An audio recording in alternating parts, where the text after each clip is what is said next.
Eu quero convidar você a abrir sua Bíblia no livro de Joel, capítulo 3. Nós vamos caminhar um pouquinho neste livro, e eu tenho uma palavra de Deus ao seu coração, nessa noite, em nome de Jesus, tá bom? Joel, capítulo 3, nós vamos ler um versículo apenas. Quem tem a Bíblia, diga amém. Levanta a Bíblia para me ver assim, ó. Aí isso. Quem tem o celular, está usando o celular. Ok, tudo bem. Você vai ter que ser rápido aí, tá bom? Hoje quem está com a Bíblia vai ganhar de você de lavada. Mas tudo bem, celular tem Bíblia também. Mas então não deixa ele apagar, vai no celular comigo. Nós vamos ler o versículo, capítulo 3, versículo 10. Eu vou ler uma vez e depois nós vamos ler juntos, mais uma vez. Versículo 10 diz assim: forjai espadas das vossas relhas de arado, e lanças das vossas podadeiras. Diga ao fraco, eu sou forte.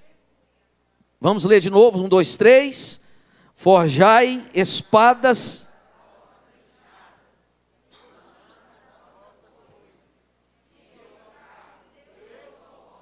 Aleluia.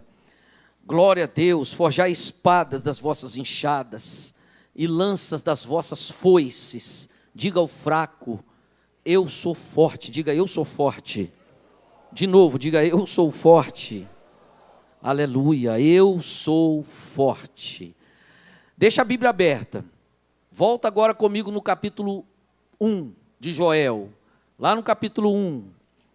Aleluia. Olhe bem, o livro de Joel é dividido em duas partes. A primeira, escute bem, vai do capítulo 1 até o capítulo 2, no versículo de número 17. Até o capítulo 2, versículo 17, é a vara de Deus. É Deus corrigindo, repreendendo, exortando Israel. Porque Israel estava desviado. E por causa do desvio de Israel, do abandono de Deus, das coisas de Deus, muita coisa ruim aconteceu com eles. Veio tudo de ruim, o inimigo cresceu, as finanças foram detonadas, a miséria chegou, a pobreza chegou, a injustiça chegou, até os animais sofreram, as árvores do campo sofreram, tudo sofreu. Quando passa do versículo 18 do capítulo 2, começa a segunda etapa na vida daquele povo, que é a restauração de Israel. É o tempo da promessa, é o tempo de Deus mostrar que Ele vai restaurar todas as coisas. Então o livro é dividido em duas partes. Israel, na primeira, estava na idolatria. Estava em quê? Na idolatria, estava na apostasia, não tinha vida espiritual. E Deus fala com eles de nações que viriam como gafanhoto, capítulo 1, versículo 4, olha aí comigo. O que deixou o gafanhoto cortador, comeu o gafanhoto migrador. O que deixou o gafanhoto migrador, comeu o gafanhoto devorador. O que deixou o devorador, comeu o gafanhoto destruidor. Diga, cortador, migrador, devorador e destruidor. 4 qualidades nós podemos exemplificar aqui de demônios, de maldição, de mal que viriam sobre a nação de Israel. Num primeiro momento, entenda a Bíblia, no primeiro momento ele estava falando de 4 nações. Ele estava falando dos babilônios, dos medos persas, dos gregos e dos romanos. A priori, na íntegra, o que o texto está falando, o que o profeta Joel está falando com o povo é: Deus vai enviar 4 nações, os babilônios, os medo-persas, os gregos e por último os romanos, e eles vão destruir a nação. Eles vão devorar tudo. Um vai comer o que o outro deixou, o outro vai comer o que o outro, e assim, quando chegar no último gafanhoto, não vai sobrar nada dessa nação, não vai sobrar nada das famílias. Vocês serão destruídos, porque vocês escolheram abandonar o Senhor. Esse é o pano de fundo aqui. E quando você vira o capítulo 1, versículo 6, no capítulo 1, olha o que diz aí: porque veio um povo contra a minha terra, povo poderoso. Põe a outra versão da Bíblia, quando você for colocar aqui. Osana, põe a outra versão, tem outra versão aí, que essa aí está muito diferente, para caminhar comigo. Versículo 6, diz assim: porque veio um povo contra a minha terra, poderoso, inumerável, seus dentes são como dentes de leão, e ele tem a queixada de uma leoa. Aí o 7 começa a mostrar o que ele fez com aquele povo que abandonou Deus. Olha o versículo 7. Diz assim: fez da minha videira uma assolação, destroçou a minha figueira, a figueira também não sobrou nada, tirou a casca e lançou por terra. Irmãos, ele não só destruiu a figueira, não, ele arrancou a casca da árvore, você está entendendo? Arrancou a casca da videira. E os seus brotos se fizeram brancos, seus sarmentos, os galhos ficaram brancos. Destruiu tudo. Olha o versículo 8. Lamenta como a virgem que pelo marido na sua mocidade está cingida de pano saco. Ele falou assim: chora como uma virgem que está para casar, mas de repente o marido morre. Está tudo certo para o casamento, aí o marido morre. E ela fica desesperada, ela chora porque ela ama. E agora não, e tal. E Deus fala para Israel: chore, rapaz, você tem que chorar pelo seu pecado. Olha o versículo 9. Cortada está a casa do Senhor, a oferta de manjares e a libação. Os sacerdotes, ministros do altar do Senhor, estão enlutados. Ou seja, nem culto havia mais, não havia igreja, não havia reunião da igreja, não havia mais nada. O pecado destruiu tudo, meus irmãos, até a adoração. Coisa mais triste é quando isso acontece, e até hoje tem acontecido essas coisas. Igrejas têm sido fechadas, crentes silenciados, e a liberdade de adorar o Senhor tem sido tirada, em muitos lugares, E aí, aconteceu isso aqui. Olha o versículo de número 10, diz assim: o campo está assolado, olha o campo sofrendo, a terra de luto, o cereal destruído, a videira secou, e as oliveiras murcharam. Envergonhai-vos, lavradores, uivai, vinhateiros, sobre o trigo e sobre a cevada, porque pereceu a colheita. A messe no campo é a colheita. Não tem colheita, a colheita foi vendida, foi roubada, foi destruída, não vai ter colheita. Irmãos, sabe um ano em Israel que eles não plantavam? Era no 6º ano. 6 anos Israel plantava e colhia. Plantava hoje, colhia ano que vem, não é assim? No 6º ano, eles plantavam e a colheita deles davam 2 vezes mais. Porque no 7º ano, ninguém podia plantar. A terra tinha que ficar de descanso. E Deus fazia dar 2 vezes mais. A colheita abundante. Então, quando chegava no 8º ano, é que eles iam plantar. E vivia no 8º ano com a colheita do 7º. Quem está entendendo, diga amém. Na festa do jubileu, no 49º ano, de 50 anos, todas as dívidas eram perdoadas. Olha o sistema de governo de Israel, vou te explicar aqui rapidinho. Veja bem, era assim: no 49º ano, todos que eram cidadãos judeus tinham suas dívidas perdoadas.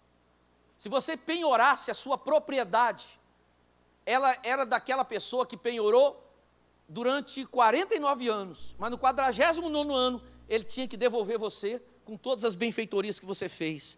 Deus instituiu essa lei para que não houvesse mendigos, não houvesse pessoas que não tinham nada. Ele queria que todos tivessem alguma coisa, mas se você se enrolasse, se apertasse, e seu filho fosse vendido como escravo, você ia lá e penhorava seu filho como escravo, ou se penhorava como escravo, e você trabalhava ali, mas você sabia que no ano 49º, aquela dívida seria perdoada e você voltaria a ter o governo e o domínio e ter dignidade novamente. Irmãos, aqui a Bíblia diz que não teve colheita, não tinha colheita. Pense bem nisso. Olha a pobreza, a miséria. Olha o versículo de número 12. A vide fez o quê? A vide fez o quê? Secou. A figueira, a romeira, e a palmeira, a macieira, e todas as árvores do campo se secaram, porque não tinha chuva, nem chuva caiu. O pecado, irmãos, traz tanta desgraça, que a nação é destruída. Eu não sei se você já viu um documentário das Ilhas Fiji, quando elas passaram por uma maldição até os rios, não tinha peixe. De repente, a população das ilhas, agora há pouco tempo teve uma catástrofe lá de tsunami, não sei se você viu. Tem esse documentário no YouTube.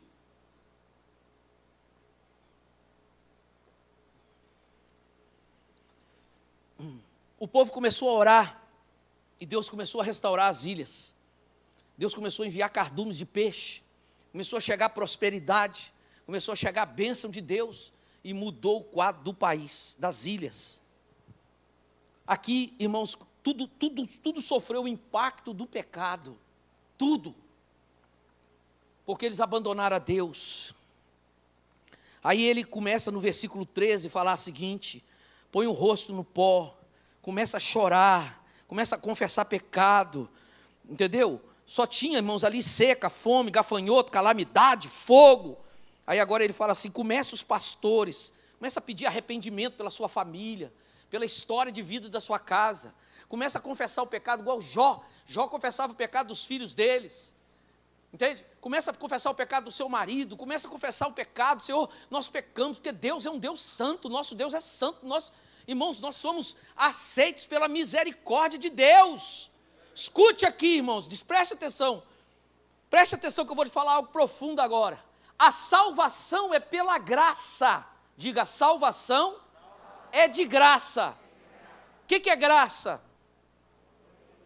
Isso mesmo, é você receber o que você não merece, favor imerecido, graça. A salvação, não há dinheiro nesse mundo que pague a salvação de uma pessoa. Agora, escute, abre parênteses, na Bíblia, só no Novo Testamento, 8 vezes, quantas vezes? 8, para você nunca mais esquecer. 8 vezes está escrito: esforça-te, no Novo Testamento. No Novo Testamento. Não estou falando de Josué que eu preguei domingo, não. No Novo Testamento, 8 vezes, pelo menos, na Bíblia, está escrito: esforça-te. Sabe o que entendemos? Que esse esforço seu nada tem a ver com salvação, porque salvação é de graça. Mas esse esforço tem a ver com todo o resto. Leia depois, se você quiser os textos eu te dou. Se você estiver no grupo de mulheres ou de homens, estudando o livro, lá você acha também. Tem uma parte que cabe a nós. Tem uma parte que cabe a você, a mim. As coisas de Deus é mistério. Mas está aí escrito, tem uma parte que cabe a nós. Ele disse: vai, pastor, não tem lágrima para chorar, peça a Deus, se eu quero chorar, Senhor. Se é para chorar, eu vou chorar. Eu vou fazer alguma coisa, Senhor, então quebranta-me, para mim chorar e confessar meu pecado. Mas a minha história tem que mudar, eu não posso ficar saindo desse mesmo jeito. Não tem maçã na macieira, não tem manga na mangueira, não tem figo na figueira, não tem uva na videira, não tem nada. Nem culto, eu não tenho alegria nem de ir para o culto. Eu não tenho alegria nem de ir para a igreja. Muda a minha história. Olha aqui que ele está falando. Joel, o profeta Joel. Para a gente encerrar aqui, olha o capítulo 1. Estou no capítulo 1 ainda. Versículo 17. Diz assim: a semente fez o quê? Boa essa expressão. A semente mirrou. A semente, não é o fruto mais não. Agora é a semente, o que você ia plantar para colher. Ele diz assim: mirrou, ficou podre, debaixo dos seus torrões, os celeiros foram assolados, armazéns derribados, porque se perdeu o cereal, não tem mais nada. Agora os animais, olha aí, como geme, quem? O gado geme, eu nunca ouvi gado gemer, mas quem é da roça já ouviu. Gado gemer de fome, lá no Nordeste, Você lembra daquela época lá? Agora está chegando água lá, irmãos. Mas antigamente lá no Nordeste, tive o privilégio de ir no Nordeste no início do ano com a minha esposa e andar na caatinga mesmo, no sertão mesmo. E você lembra daquela época que passava as vacas na televisão? Você via as costelinhas das vacas, tudo, aquele chão, entende? Seco. Aquela pobreza, só mesmo nordestino aguentava viver ali, pior do que deserto do Saara. Olha o que está dizendo aqui, o gado geme, as manadas de bois estão sobremodo inquietas, porque não tem pasto, não tem o que comer. Também os rebanhos de ovelhas estão perecendo, está tudo morrendo. Aí o 19 diz assim, a ti, ó Senhor, clamo, porque o fogo consumiu os pastos do deserto, e a chama abrasou as árvores do campo, também todos os animais do campo bramam, suspirantes por ti, porque os rios secaram, até o rio secou, e o fogo devorou os pastos do deserto. E aí vai, e vai, e vai, aí chega no capítulo 2, e Deus vai dizendo, se vocês orarem, olha o versículo 3, capítulo 2, ele diz assim, rasgue o vosso coração e não as vossas vestes. Irmãos, tem muito show pirotécnico, show de qualquer jeito que você quiser. Tem muita gente que está perdendo tempo, porque ele vem para a igreja para dar um show, se apresentar. É verdade. Essa palavra é para mim, Arildo. Essa palavra em primeiro confronta eu, não estou falando para meus irmãos. Não, primeiro é para mim. Para que eu estou vindo aqui? É para perder tempo ou para fazer de verdade? É para ter um desfile de moda, mostrar minhas roupas, meu sapato, o vestido da irmã, o carro, é para quê? Irmãos, preste atenção. Ele disse aqui, ó, rasgai o vosso coração, aquele povo, ele chegava assim, rasgava as roupas, para todo mundo ver, entendeu? Chorava. Você já viu o mundo muçulmano? É cultural. No mundo muçulmano, quando tem aqueles atentados da bomba, quem já viu? E aquelas mulheres choram, gritam. Entende? É claro que tem dor ali, porque morreu gente, mas aquilo ali é cultural. E muita gente vinha para os cultos, fazia aquilo ali, ai, rasgava a roupa. Aí Deus chegou e falou assim, para de rasgar a roupa, rasga o coração. Versículo, olha lá, capítulo 2, versículo 13. Rasga o vosso coração. Ele diz assim, não as roupas, convertei-vos ao Senhor vosso Deus, porque Ele é o quê? Ele é misericordioso e compassivo, tardio em irar-se, e grande em benignidade, e arrepende-se do mal. Essa palavra aqui, arrepende-se, não é boa a tradução, porque Deus não se arrepende. Deus muda a sentença, é melhor, penso que é a melhor tradução. Muda, abrevia. Quem sabe o 14, não se voltará e se arrependerá e mudará, deixará sobre si uma bênção.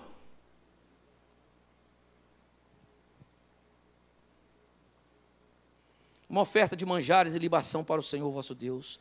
Tocai a trombeta em Sião, promulgai um santo jejum, olha, jejua. Proclamai uma assembléia solene, congregai-vos o povo, santificai-vos, congregai, juntai os anciãos, reuni os filhinhos, os que mamam, o noivo, todo mundo na sua recâmara. Quem está lá na lua de mel, traz ele do seu aposento. E ele diz, orem os sacerdotes, ministros do altar do Senhor, entre o pórtico e o altar, e orem, e tal. E ele diz assim, porque o teu povo, ó Senhor, e não entregues a tua herança ao opróbrio, à vergonha, para que não dizer tal. Então ele vai orando, Aí, irmãos, ele começa a dizer, ele começa a falar, se vocês fizerem isso, olha o 21 comigo, vamos ler a Bíblia, gente. O 21 diz assim, não temas, ó terra, regozija-te e alegra-te, porque o Senhor faz grandes coisas. Olha o 22, capítulo 2, 22. Não temais, animais do campo, porque os pastos do deserto farão o quê? Reverdecerão. Não tem pasto, mas eu vou mandar pasto. Vai ter. Vocês precisam de pasto para os animais?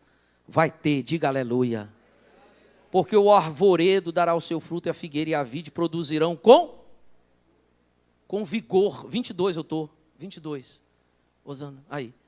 Olha lá, produzirão diga vigor. Vai produzir muito, aleluia.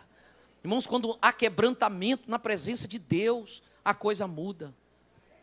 Se meu ministério ficar seco, eu vou para o joelho. Se a sua vida ficar seca, você tem que ir para o joelho e falar assim, Deus, e se humilhar, e eu não sei o que confessar, mas o Senhor é santo, o que está acontecendo? Tem misericórdia de mim, Senhor. Olha o 23 agora, Osana, vamos lá. Alegrai-vos, pois, filhos de Sião, igreja batista, caminho da fé. Regozijai-vos no Senhor vosso Deus, porque Ele vos dará em justa medida. Injusta medida, não pode ser muito nem pouco, tem que ser na medida certa. A chuva temporã e a chuva serôdia, a chuva primeira que vem para molhar a terra, para você plantar a semente, e depois quando a semente cresceu e os frutos já estão ali, quase na época da colheita, mas não é colheita ainda, quase na época, Deus manda outra chuva, e ela dá mais força à árvore, e faz o fruto crescer, e ficar doce, e Deus disse, eu sei a hora exata, de mandar a chuva temporã, e a chuva serôdia, e eu vou enviar. Olha para o seu irmão e fala, Deus sabe a hora exata de enviar a sua vitória. Profetiza para você mesmo, vai, Deus vai enviar para mim.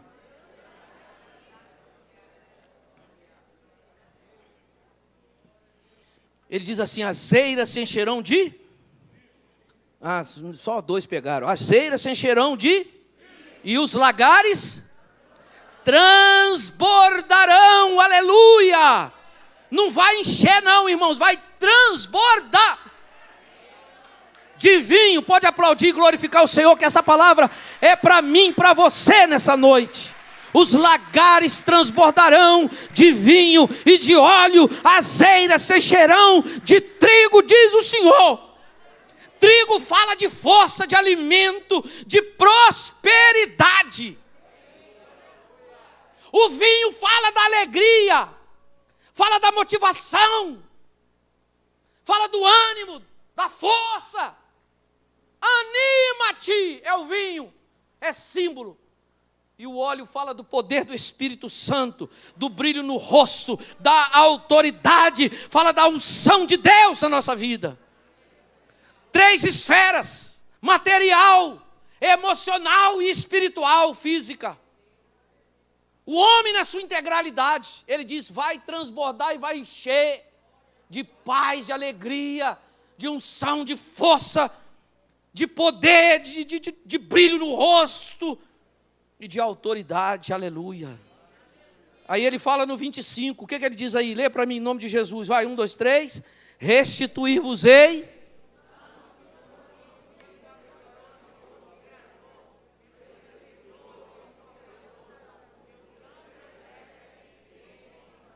Deixa aí, só Deus pode fazer você recuperar o tempo perdido. Eu e você. Eu já perdi muito tempo na minha vida com muita coisa. Investi energia e fiquei frustrado. Investi emocional, investi esforço, investi em dinheiro, investi de muitas maneiras. E não deu em nada, fiquei frustrado. Quem já aconteceu isso? Todo mundo. Mas Deus pode restituir tudo. A restituição de Deus é tão grande que você se lembra do que perdeu, mas você tem muito mais para falar do que Deus está fazendo do que você perdeu. Pastor, são anos vivendo com aquele homem e é só sofrimento aquele homem. Deus pode mudar tudo e você viver uma lua de mel. Mas, pastor, nem gosto dele mais. Eu nem gosto dela mais, pastor. Eu vivo porque não tem jeito. Mas Deus pode fazer uma obra tão grande. Eu creio que Deus vai fazer uma obra tão grande. Diga, Deus pode não, diga, Deus vai. Aleluia. Olha o 26, lê comigo. Comereis.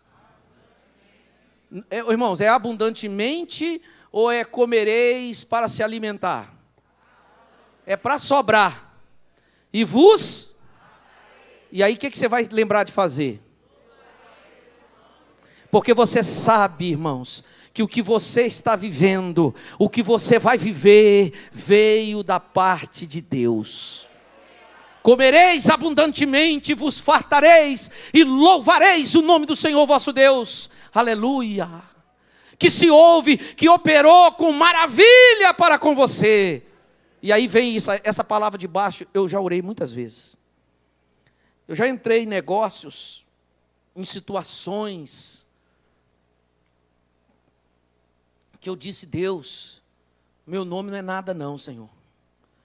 Mas não deixa eu ser envergonhado, não. E Deus algumas vezes já me deu esse texto e disse assim: e o meu povo jamais será envergonhado. Quando nós estamos em obediência a Deus, aos pés do Senhor, Deus não permite que a gente seja envergonhado.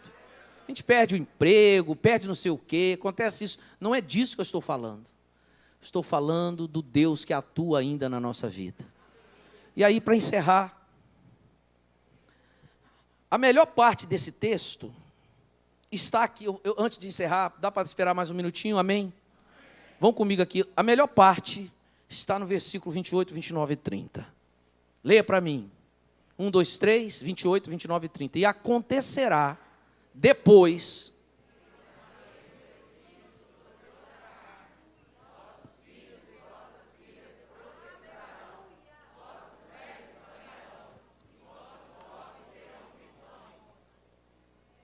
até sobre os servos,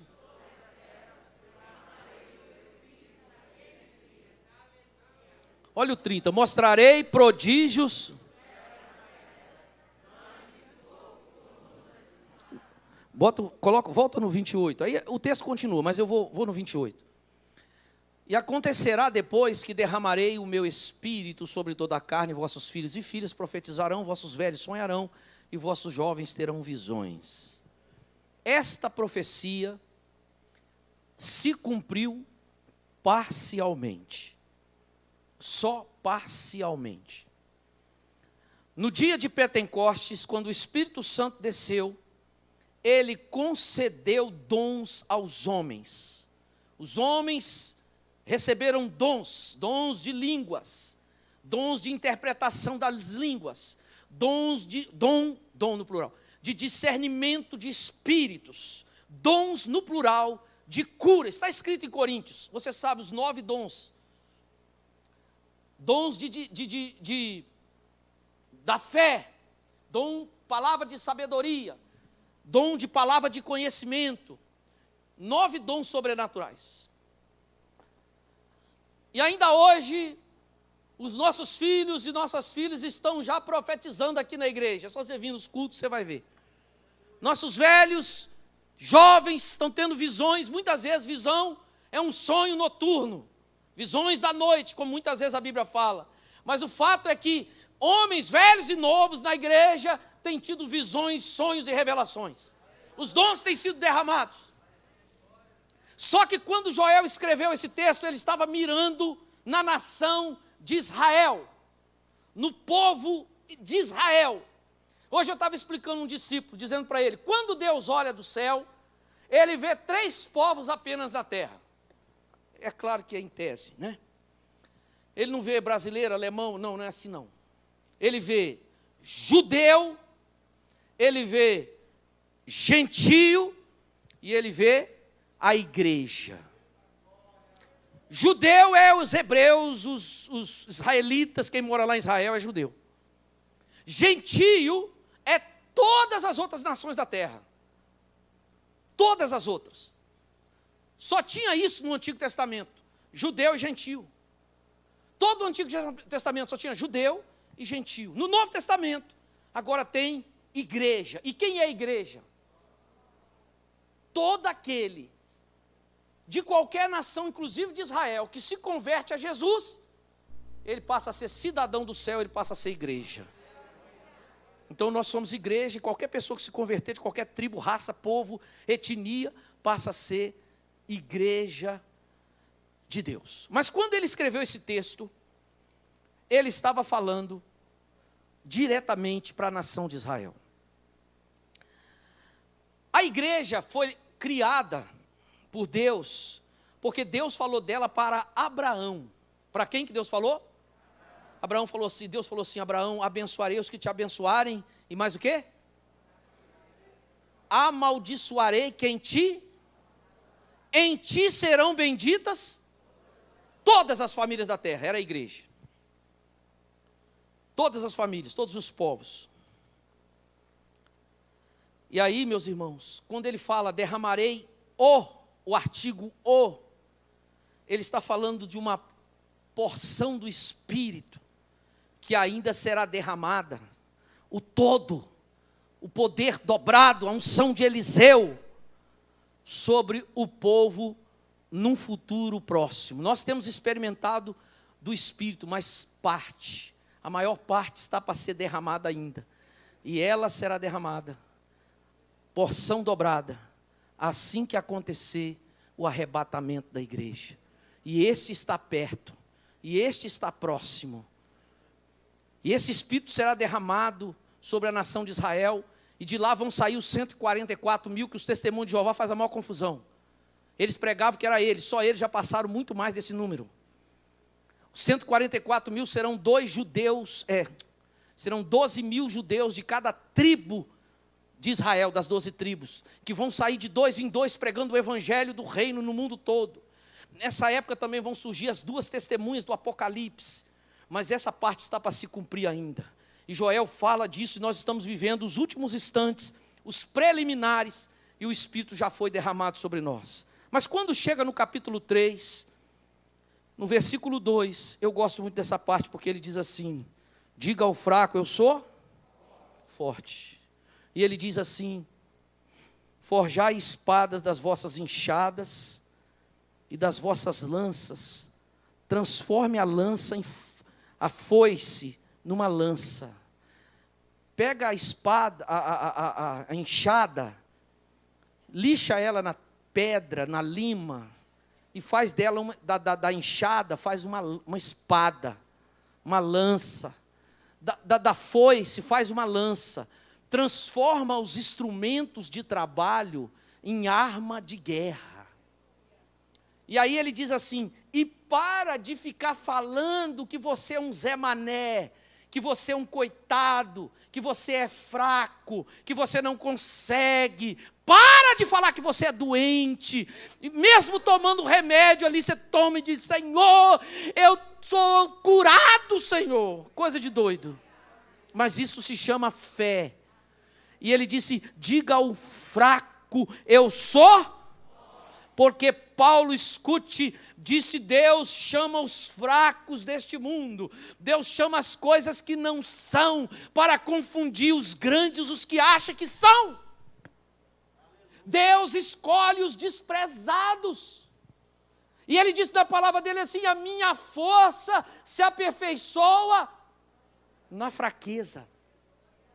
É quando Paulo disse: então, quando eu acho que eu estou fraco, eu estou forte. Exatamente. O poder de Deus nos capacita. E ele disse aqui: diga ao fraco, eu sou forte. Pare de contar miséria, pare de contar os problemas. Agora chegou uma hora decisiva. Pensa que no capítulo, no versículo de número 18 do capítulo 2, começa a restauração da nação. Então nós, irmãos, estamos vivendo os últimos momentos, é o momento da restauração da igreja. Tem luta, irmãos, tem adversidade, tem peleja, tem tudo aí. Mas Deus está falando conosco nesta noite. Não diga que você é fraco, diga que no Senhor você é forte. Diga ao fraco, eu sou o quê? Forte. Às vezes a gente vai dizer isso chorando. Às vezes, não sei, mas essa é a palavra de Deus para nós nessa noite. E quando a gente disser isso, o Espírito de Deus vai honrar essa palavra. Você que está em casa, eu não sei o que está acontecendo com você aí, querido, agora, na hora que você ouve essa mensagem, mas o Senhor está dizendo para você: abra a sua boca agora. Sabia que às vezes o seu próprio corpo, o seu organismo, seus órgãos internos estão esperando ouvir a sua própria voz. Ouvir você mesmo, falar com você mesmo. Todo o seu organismo, as suas células, os seus órgãos reconhecem a sua voz. E eles agem pelos comandos, não só do que você pensa, mas muito mais do que você fala. Quando você diz eu estou fraco, seu organismo manda um comando e seus músculos começam a sentir até fraqueza. A ciência já tem provado isso. Mas nessa noite Deus está dizendo, não diga isso. Diga, eu sou forte. O Senhor me deu força. O Senhor me deu garra. O Senhor me deu energia. Nada vai me acontecer. Deus está na minha vida. Quem está entendendo, diga amém. Eu vou bater o recorde, eu vou superar, eu vou conseguir, Deus já está operando, já está tudo certo. Diga ao fraco, eu sou. Aleluia. Eu sou forte, eu vou me dar bem. O que Deus fez até agora é só o começo, Deus vai fazer muito mais. Se é para aplaudir, aplauda mesmo, irmãos. Não é para mim, é para o Senhor.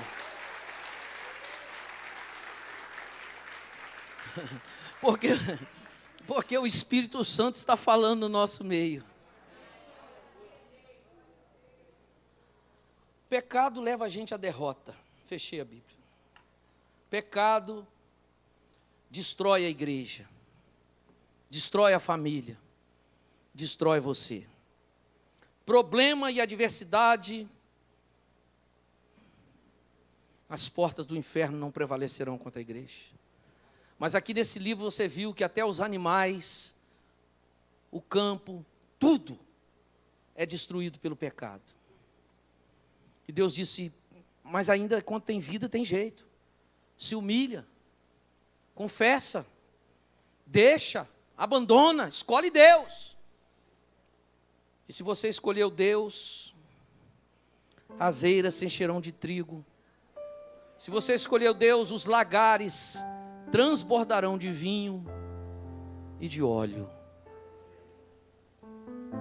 Se você escolheu Deus, saia daqui e diga, eu sou forte. Amanhã acordar, antes de dormir hoje, diga, eu sou forte. Eu sou forte.